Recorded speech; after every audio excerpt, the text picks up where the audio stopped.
Assalamualaikum warahmatullahi wabarakatuh. Selamat pagi dan salam sejahtera untuk kita semua. Pertama-tama, sebelum memulai kegiatan hari ini, marilah kita berdoa sesuai keyakinan dan agama masing-masing. Berdoa mulai. Berdoa selesai. Nah, sudah sarapan apa belum hari ini? Nah, pastikan sarapan dulu biar kalian kuat untuk mengikuti aktivitas pagi ini yang padat sekali tentunya. Langsung saja kita masuk ke materi hari ini.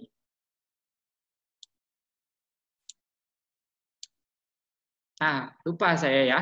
Sebelum itu perkenalkan diri saya Abid Ragil Pambagio, panggilan saya adalah Bapak Ragil. Ini saya akan menemani teman-teman sekalian dalam mempelajari mata pelajaran pemrograman dasar selama 1 tahun ke depan.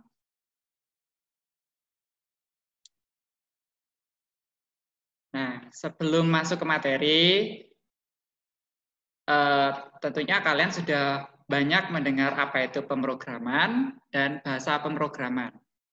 Nah, kira-kira tahu nggak ya tentang apa itu bedanya belajar memprogram dan belajar bahasa pemrograman? Karena dua-duanya itu berbeda.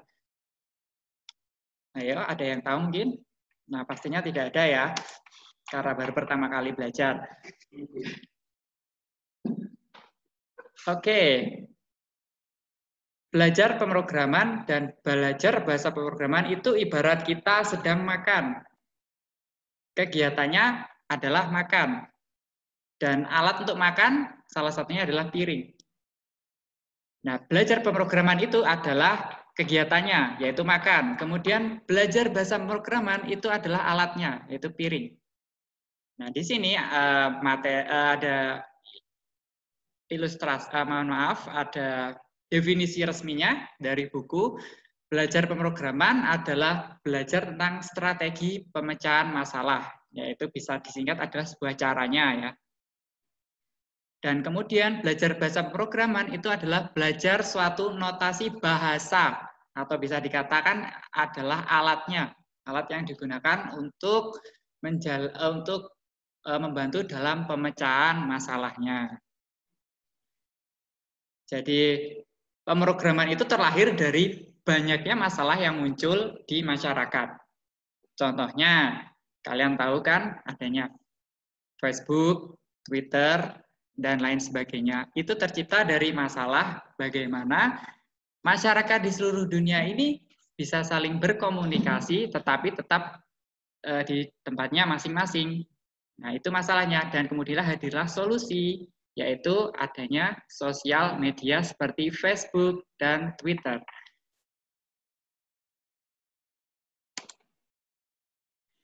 Nah, ini ada sejarah singkat mengenai bahasa pemrograman.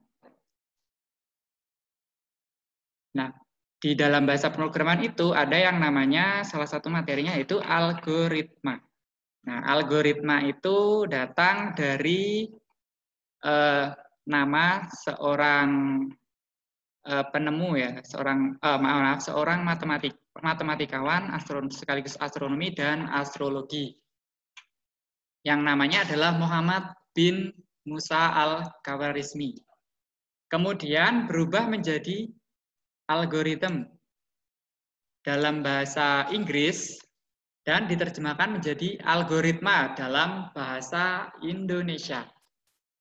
Ya, ini bisa dibaca ya di dalam slide mengenai sejarah dari salah satu materi di bahasa pemrograman, yaitu materi di pemrograman dasar yaitu algoritma. Nah, algoritma itu datang dari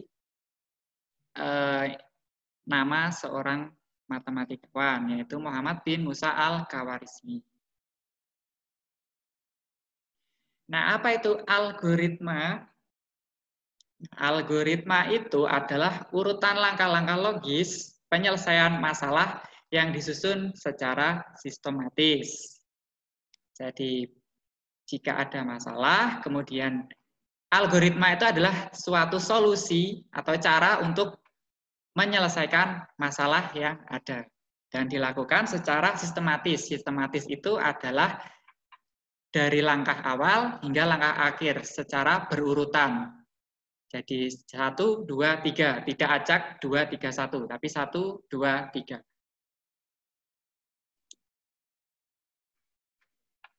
Nah, sekedar info, algoritma yang dapat menyelesaikan suatu permasalahan dalam waktu singkat itu memiliki tingkat kerumitan yang rendah. Sementara algoritma yang membutuhkan waktu lama untuk menyelesaikan suatu masalah membutuhkan tingkat kerumitan yang tinggi. Jadi kalau ada yang sulit, kenapa pilih yang mudah? Kebalik ya. Kalau ada yang mudah, kenapa pilih yang sulit?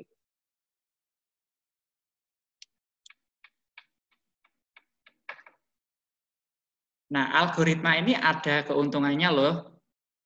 Ada keuntungan, yaitu salah satunya, nomor 1, tidak tergantung bahasa pemrograman apapun. Jadi di sini kita menulis algoritma itu bisa dari berbagai bahasa, bisa bahasa Inggris, bahasa Indonesia, bahkan bahasa Jawa sekalipun. Kemudian notasi algoritma dapat diterjemahkan ke dalam berbagai bahasa pemrograman.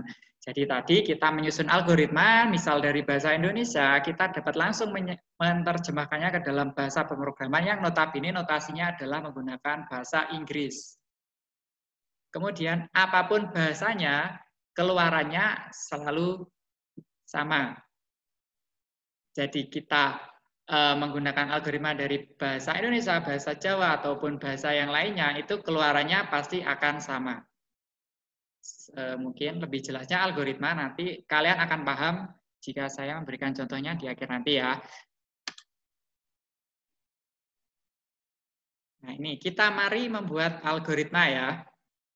Mungkin akan menyebabkan sedikit efek samping, yaitu pusing, tapi saya yakin kalian pasti bisa. Semangat!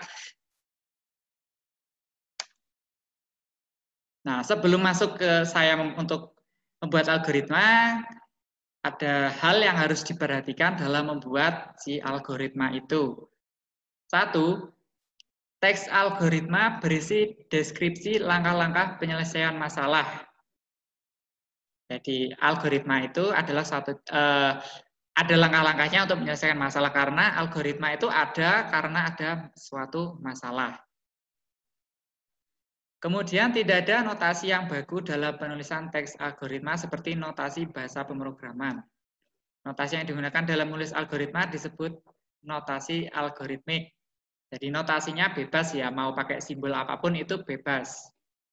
Tapi sebenarnya ada standar tertentu dalam menulis algoritma yang akan kita pelajari di pertemuan selanjutnya mengenai jenis-jenis notasi yang bisa dipakai dalam algoritma. Oke?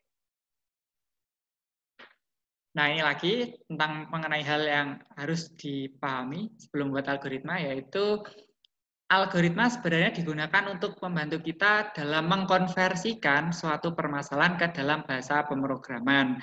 Jadi, para programmer itu sebelum menulis ke bahasa pemrograman, itu membuat algoritma dulu, yaitu agar lebih mudah dalam nanti menulis ke bahasa pemrogramannya. Kemudian, algoritma merupakan hasil pemikiran konseptual.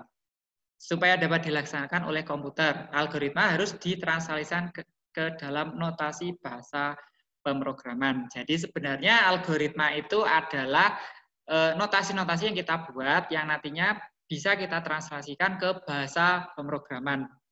Tetapi algoritma itu sendiri bukan bahasa pemrograman ya, itu hanya untuk membantu kita dalam mentranslasi ke dalam bahasa pemrograman. Nah, mari kita buat algoritma menghitung luas segitiga. Pastinya sudah tidak asing lagi ya bagaimana rumus menghitung luas segitiga.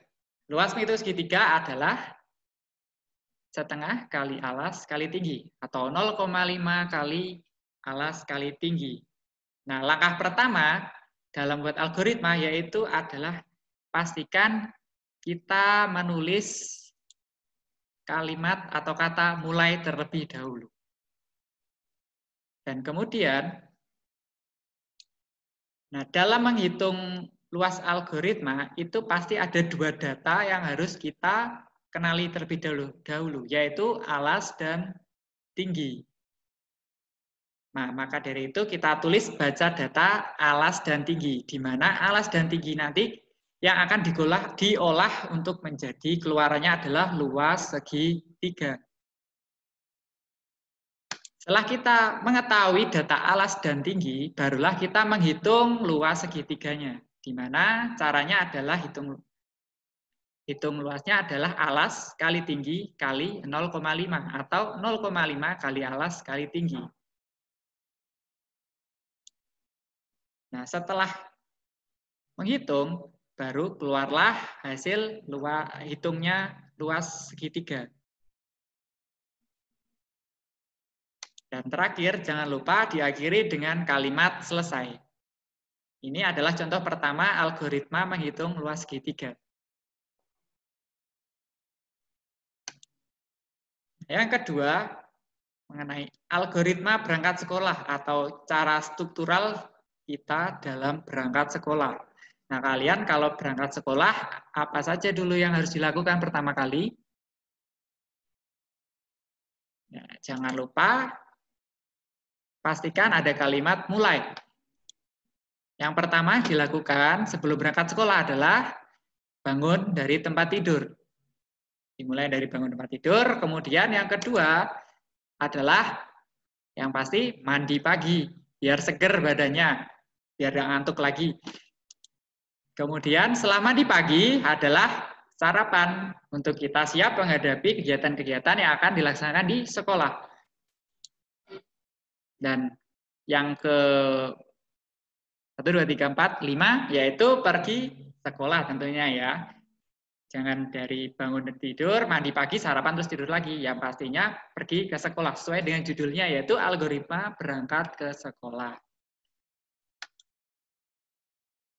Kemudian setelah berangkat ke sekolah, yaitu kita apa? Mencari ruang kelasnya. Jangan sampai kita salah masuk ke ruang guru atau kantin. Niatnya sekolah malah pergi ke kantin. Nggak benar itu ya.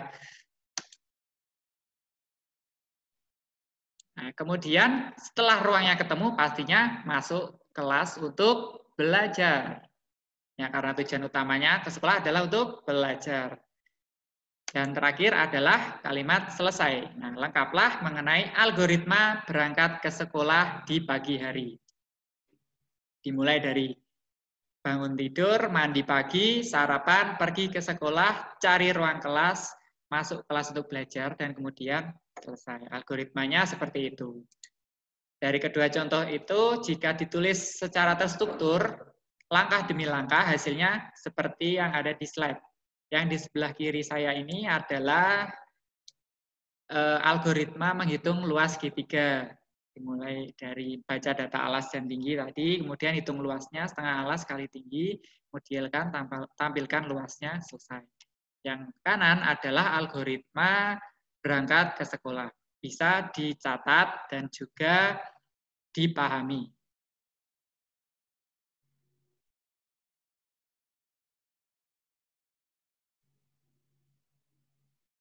Oke, langsung.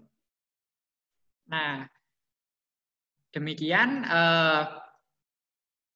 mengenai algoritma ya. Ini ada sedikit oleh-oleh dari saya. Bisa dikerjakan dan saya harap dikerjakan dengan sungguh-sungguh. Jika mungkin ada pertanyaan, silakan hubungi saya ya. Oke, terima kasih untuk pertemuan hari ini. Semoga bermanfaat untuk kalian dan see you next time.